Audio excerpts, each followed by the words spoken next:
In this video, we're introducing a new April Brewer recipe and we're showcasing our new line of dotted ceramic products and coffee boxes. Hi and welcome. My name is Patrick Rolfe and this is Coffee with April. For this episode, we're just going to catch you up on one of the latest kind of April ceramic product, which we think are really interesting. There's a bit of a theme going on here. And show you just one of our new kind of recipes, because we are always looking into how can we improve the different recipes, how can we adapt them to the different coffees that we're brewing. And we recently kind of discovered a new 2300 pouring structure that we think actually suits the coffee really well and suits the brewer really well. So we just want to share that in this video and give you a little bit of a rundown of, again, that kind of latest design.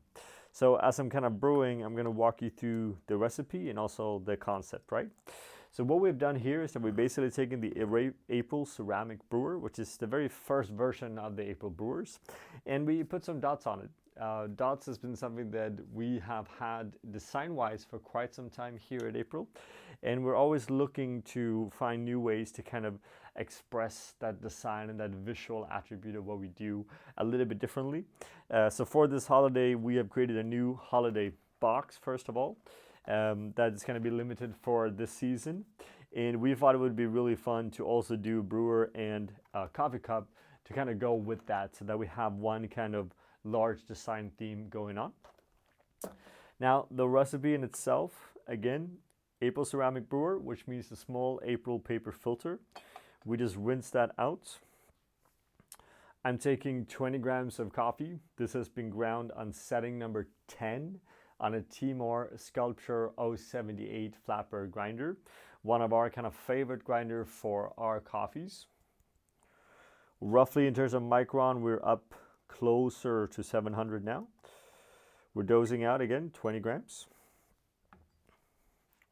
Leveling out the coffee grounds.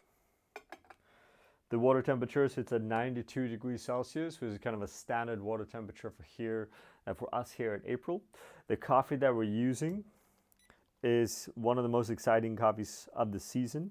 Washed, processed, SL34 variety from our partner farm Kamavindi in Embu, Kenya. We have this amazing experience box live now on the website as well, where we separated the SL28 and the SL34 together with a mixed slot of the AAs. And it's just amazing to be able to taste how different those varieties from that same farm can taste. And this SL34 is just tasting really good at the moment. So that first pour was a 100 gram circle pour, 60 grams, center pour 40 grams. My second pour is at 40 seconds, and it's going to be a 50 gram circle pour. So we're going from a 100 gram initial pour, standard kind of April's way. We want to do that within 10 seconds.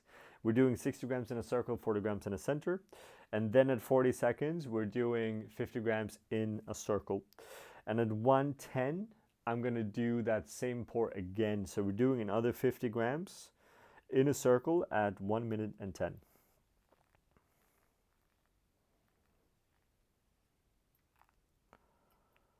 And then we're just waiting for this to sit, and then at 140 we're going to make that final pour, and that will be a replicate of that first pour. So it's another 100 grams divided into 60 grams circle and 40 grams center. And whenever we pour, we always want to pour as close to the liquid and the brewer as we can, without obviously touching the brewer itself. So we're finishing up at 300 here, and that's roughly done then at 150. Now we're just going to wait for that drawdown. What is interesting here in this recipe is that we obviously then separated the middle pour into two different pours. So the classic kind of April would be 20 grams of coffee, 300 grams of water, and we'll do 100, 100, 100. And now what we've done is that we stretched out the middle phase of the brew. And what that seems to do is that it somehow intensifies the flavor notes in the coffee. Obviously, we have a longer contact time in general because there is a bigger time in between each pour. So the total time of pouring is much longer than the alternative.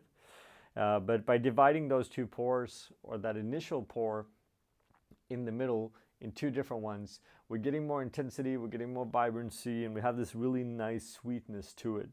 It also allows us to grind a little bit coarser because we have a higher contact time, and grinding coarser is always going to improve that general flavor quality. So we're looking at a total brew time here of pretty much 3 minutes. It's not much more difficult. If you find that the brew is going much slower, then I would just adjust that grinder to go a little bit coarser, for example. If it goes a little bit faster, then you adjust that grinder to go a little bit finer, right?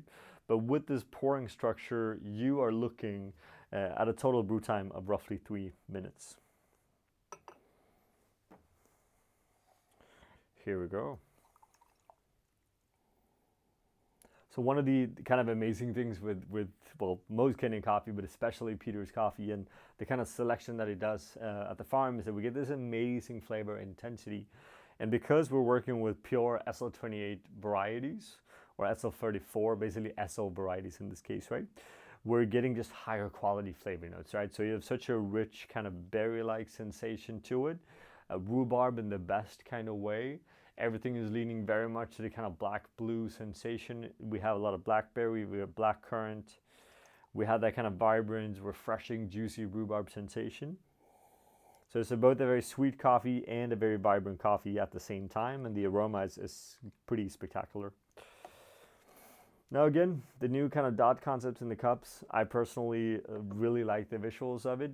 The coffee cup, as always, was initially designed to be our espresso cup in the store.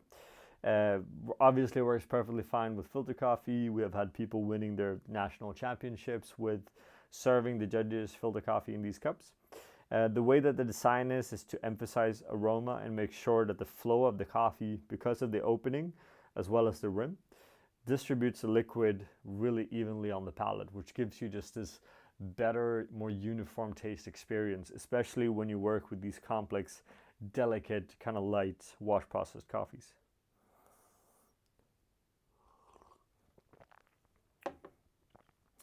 So that's it for this kind of video. This was all about just showcasing that new ceramic that we've just launched together with a little bit of a holiday box. This is going to go live on the 17th of November and onwards until the end of the year. These products here, the brewer and the cup, is all in limited ranges, so we're going to sell out the stock and then we're kind of done with it.